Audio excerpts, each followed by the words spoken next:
Bonsoir et bienvenue dans Stadium Sport. Ce soir, on parlera moto avec un petit tour du côté de Laune Plage avec la Ronde des Sables. On ira faire un tour aussi au waterpolo à la piscine Léo Lagrange avec un match sans réel enjeu, mais un match de National 3 quand même. Et on finira cette édition par une petite page judo. C'était cette semaine la Coupe de la Ville avec aujourd'hui notre invité Jean-Marie Renda. Bonsoir. Bonsoir. Tout à l'heure, on se retrouve pour quelques mots sur cette Coupe de la Ville, mais on va tout de suite commencer avec la Ronde des Sables, avec les Belges qui ont une fois de plus mis la main sur cette Ronde des Sables. Un an après la victoire l'an passé d'un autre Belge. Cette année, c'est bis repetita, comme on dit. Tout de suite, rendez-vous du côté de Laune Plage. Les organisateurs pouvaient regretter le manque de concurrence sur la ligne de départ, 146 cette année contre un peu plus de 200 pour le millésime 2013, mais qui dit moins de pilotes, dit une course plus fluide, plus rapide pour les meilleurs de ces motards engagés dans cette Ronde des Sables 2014. À l'image de Jean-Claude Mousset, 43 ans, dossard numéro 4, le quadruple vainqueur de l'Enduropal, a tenu la dragée haute à des pilotes 2 fois plus jeunes que lui. Mais ce n'est pas des plus jeunes dont il fallait se méfier ce week-end, mais plutôt des Belges en très grande forme, comme Steve Ramon, numéro 11, vainqueur de l'épreuve l'an dernier, ou encore Jeffrey De Wulf, pas en reste lui non plus. Une présence belge dans le haut de tableau tout au long de la course qui a surmotivé l'Odomarois, Adrien Van Beveren, le vainqueur de l'Enduropal 2013 et l'un des patrons des courses sur sable, et il comptait bien le faire savoir. L'arrivée de la pluie à mi-course rend le circuit plus lourd, moins maniable, et c'est là que le talent des pilotes se révèle. La fin de l'épreuve sera un combat acharné entre l'élite et c'est au final Clément Desalle, le jeune belge de la Louvière, 25 ans, qui termine sur le haut du podium. Dur à la fin, les 30 dernières minutes, j'ai vraiment souffert. Mais j'ai mordu sur ma chic et j'ai essayé jusqu'au bout, tranquille. Avec l'essence, c'était pas mal. Une première pour moi, donc c'est pas évident. Il faut beaucoup d'expérience. Aussi pour les ravitaux, donc c'est pas facile. Mais ouais, c'était sympa, cool. Adrien Van Beveren termine à la seconde place. Le Français n'était pas complètement dans la course. J'ai fait une course en demi-teinte, même si le résultat n'est pas mauvais, puisque Steve Ramon, qui m'a battu dernièrement, est bien derrière. Mais bon, voilà, sur mon feeling personnel, je ne suis pas super content de ma course. Maintenant, c'est une bonne première avant la préparation pour le Touquet. Mais qu'Adrien se rassure, il pourra se rattraper sur la plage du Touquet à l'Enduropal le 1er février prochain. Clément Desalle a annoncé qu'il ne serait pas présent pour l'épreuve touquetoise. Oui, alors voilà, on est bien dans la région. 4 Belges dans les 5 premiers et le seul Français dans les 5 premiers, c'est Van Beveren, ça ne s'improvise pas. Autre nordiste, autre local, c'est Arnaud Demester qui fait son retour sur le sable. En effet, Arnaud a comme projet de revenir à l'Enduropal. Il était ce week-end aussi à Laune Plage. Chassé le naturel, il revient au galop. Cet adage colle parfaitement au style Arnaud Demester. Le Saintois s'est retiré de la compétition en qualité de pilote officiel en 2009, mais Sandman a fait un très grand retour ce week-end sur le circuit de la Ronde des Sables. Arnaud n'est pas revenu sous les couleurs de Kawasaki, il n'en garde que les maillots. Son nouveau partenaire, c'est Sherco, marque française de 2 roues. Le fabricant s'est associé au pilote au début de l'automne. Elle lui permet de retrouver ses premières sensations en lui proposant une moto 2 temps, comme celle qu'il pilotait lors de ses premiers enduros en 1994 et 1995. Donc ce choix du 2 temps, en fait, c'est Sherco qui lui ont demandé de développer cette moto parce que l'année prochaine, ils sortent une gamme cross. Donc cette gamme cross, elle va être en vente à partir de l'année prochaine. Et ils ont pris le meilleur pour, on va dire, développer, quoi. C'est la personne, si ça tient avec lui, ça va tenir avec tout le monde, quoi. Un retour très attendu par ses plus fidèles admirateurs. Très contente d'Arnaud, on compte sur lui, on le retrouve, c'est bien, il continue. Pourtant, rien n'était gagné pour le motard. Il chute dès le départ après une collision avec un autre concurrent. De la 85e place, il passe très vite la barre des 50, puis celle des 10 premiers, objectif qu'il s'est fixé. Son but aujourd'hui, c'est de rentrer dans les 10 contre les 4,5 et je pense qu'il est bien parti pour. Il fait les 10 à 15 secondes de Gambala, donc il a bien remonté. Et dans ses objectifs. Ouais, pour l'instant. Arnaud termine à la 8e place avec un pot en piteux état qui aurait pu lui coûter une disqualification. Mais le Saintois garde son classement, plutôt satisfait de sa course et de son retour. Ça s'est bien passé, la moto elle est super bien et jusqu'à la fin j'ai réussi à tenir un bon rythme et apparemment je fais 8. Bon, c'est pas mal pour un retour. Pour la première course d'endurance avec la Sherco, ben, c'est super. Elle a tenu pendant 2h30, super bien. J'ai perdu un bout d'échappement, mais bon, ça c'est pas dû à la moto, il n'y a pas de souci. Mais bon, voilà quoi, non, je suis content, j'ai atteint mes objectifs. Je voulais essayer de rentrer dans les 10 et bon, je fais 8, c'est vraiment bien, c'est de bon augure pour les prochaines courses. Et bon, on va continuer à travailler pour essayer de rentrer dans les 15 au Touquet, quoi. Voilà, Arnaud qu'on retrouvera donc à l'Enduropal qu'il a déjà gagné à 7 reprises. Reportage suivant, on passe maintenant du sable à la piscine Léo Lagrange. Il y avait du water polo avec un match de National 3 sans réel enjeu puisque cette année il n'y aura ni montée ni descente. En revanche, le club qui nous visitait, Waterloo, vise quand même le titre de champion de France de National 3. Tout de suite un tour du côté de la piscine Léo Lagrange.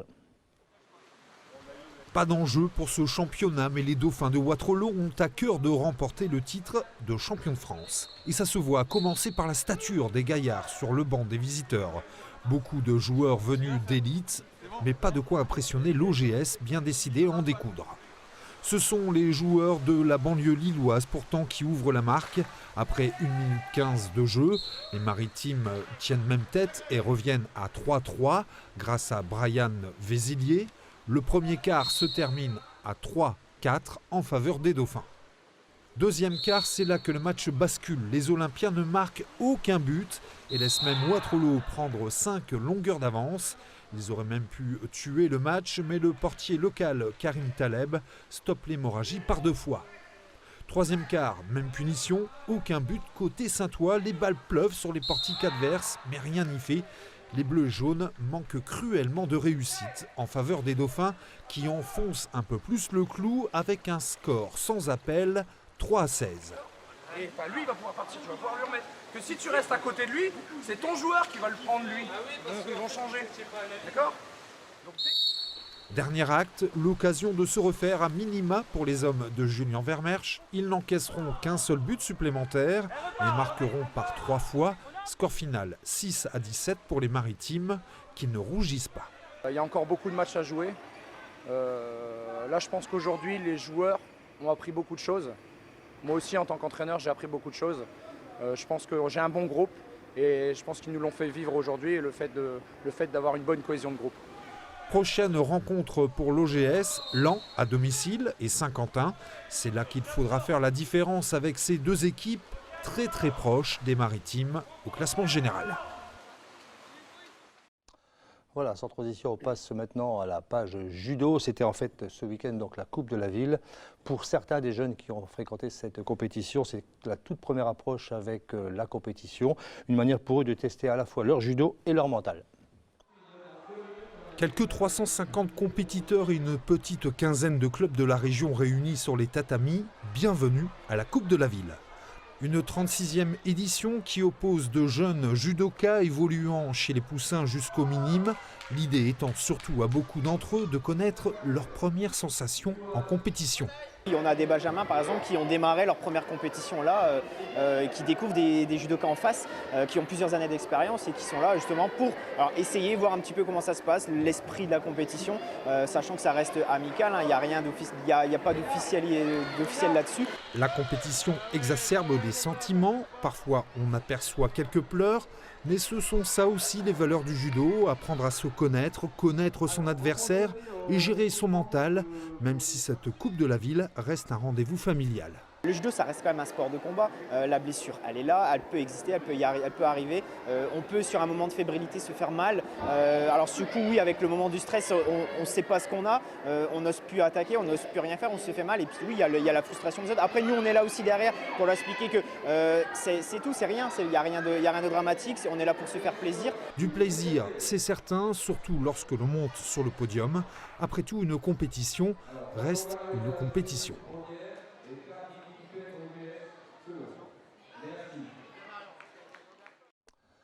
Voilà, alors Jean-Marie, quelques résultats peut-être à donner en supplément sur le reportage? Oui, donc comme on a vu dans le reportage, une grosse participation, puisque on atteint les 20 clubs de participation, c'est quand même pas mal, qui vont de communes à, je veux dire, il y a le club de Longnes qui est venu, Blériot, et puis bien sûr l'ensemble des clubs du littoral. Pratiquement 400 judokas sur les tatamis, sur toute la journée. Donc une grosse journée à gérer. Bon, globalement, tout s'est très bien passé. Et puis on finit premier, donc un bon résultat pour nous, puisque au jour d'aujourd'hui, ça fait avec Olivier qu'on a vu dans les images, ça fait notre 5e année qu'on a pris un peu les rênes techniques. Les 2-3 premières années un peu difficiles, puis là, la 2e année consécutive, on arrive à finir premier, avec des clubs importants du littoral qui sont par exemple SMPS, Saint-Paul-sur-Mer, Gravelines, Lone Plage, ouais, c'est les plus gros clubs. Donc voilà, une satisfaction pour nous, le comité, puis bien sûr les enfants qui ont participé et répondu à notre appel. Donc comme tout à l'heure c'était dit dans le reportage, ça va des mini-poussins, c'est-à-dire 6-7 ans jusque minime. Donc nous on parle gros. C'est une grosse animation, hein, parce que les enfants, c'est plutôt animé, apporter au judo quelque chose. Et après, à partir de minime, on rentre un peu dans la compétition, en limitant un peu l'aspect, on parlait tout à l'heure de blessures, surtout de ne pas mettre en danger les enfants. Tout ce qui est étranglement et clés sont interdits jusque cadet. Donc là, on parle vraiment d'animation, parce qu'on veut garder un aspect de masse et aussi convivial, hein, puisque les parents accompagnent les enfants, donc automatiquement, il faut rester convivial dans cet aspect du judo. Est-ce qu'il se passe la même chose dans le judo que dans beaucoup de sports, notamment les sports collectifs, où on a ce qu'on appelle les clubs amateurs, les clubs formateurs, oui, mais qui voient leurs meilleurs éléments partir dans d'autres clubs? Nous, c'est ce qui se passe automatiquement au judo, puisqu'on n'a pas les structures pour garder des jeunes. Nous, on avait eu 2-3 bons éléments qui, bon, pour différentes raisons, sont plus au club, quoi. Donc pour nous, c'est très compliqué. Et puis après, on n'a pas non plus l'aura, et puis je veux dire, les médias qui viennent dans nos dojos aussi. Tout. Après, c'est les clubs parisiens, les non-rineurs et ainsi de suite, on en connaît d'autres, qui prennent les plus gros judokas qu'on peut éventuellement sortir, quoi.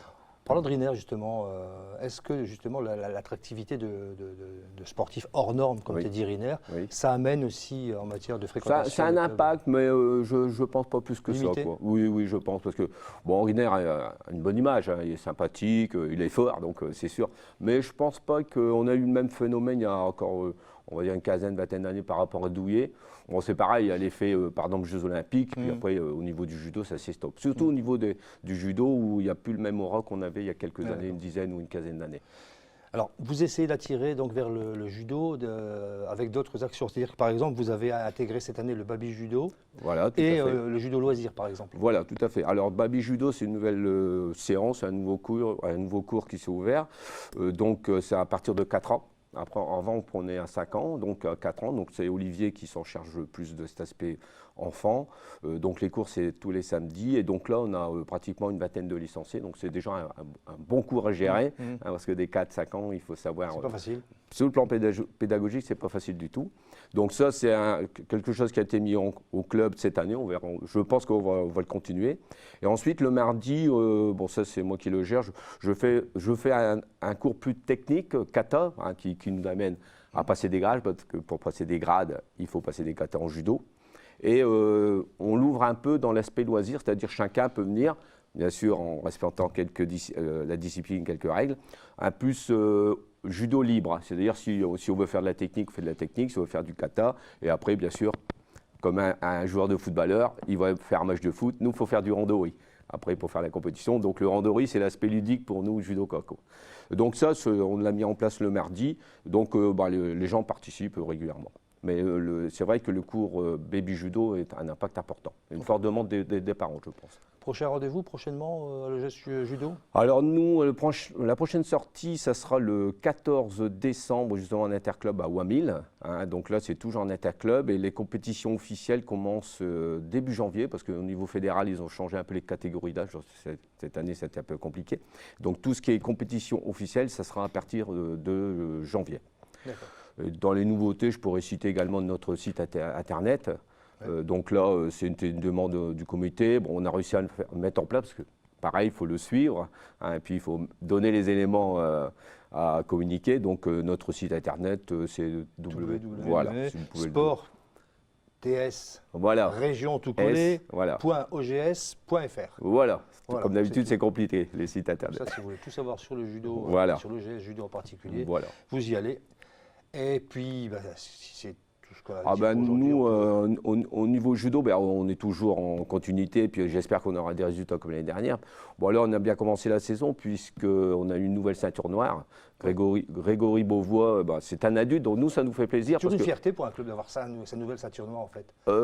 Une fierté pour le club, puis j'espère aussi pour voilà, c'est le principal, puisque surtout pour un adulte, Grégory, c'est quelqu'un d'une trentaine d'années, donc vraiment adulte, avec ce plan professionnel, familial, il faut prendre du temps, il faut se concentrer. Et moi, je pense que là, c'est un adulte pour les enfants, donc ça nous fait plaisir à nous, mais bien sûr à lui aussi, il est fier, franchement, il est fier. D'ailleurs, on l'a vu un peu sur les images là, et c'est un parent, comme beaucoup de parents, qui s'investissent. Donc ça, c'est important, et pour les enfants, ça peut être un bon exemple, quoi. Donc voilà, je crois que c'est notre 7e ou 8e ceinture noire.